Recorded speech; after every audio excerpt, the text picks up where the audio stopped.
Ano? I don't want to die. If I'm a grandpa, I don't want to die. If you're a grandpa, every people needs to die when they are old.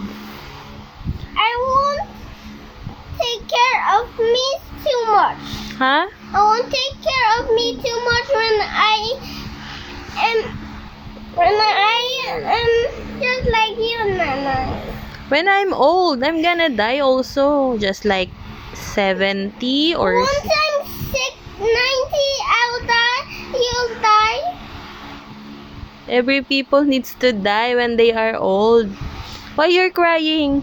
Are you gonna die once you're too old? Do not take care of yourself too much. I'm gonna take care of myself. Too much. Not too much. Oh, okay. Anong gagawin ko na? Do not take care of yourself too much. Bakit nga? Because you won't get old. I don't wanna leave you. I'm not gonna leave you. Come here. Let's sleep na.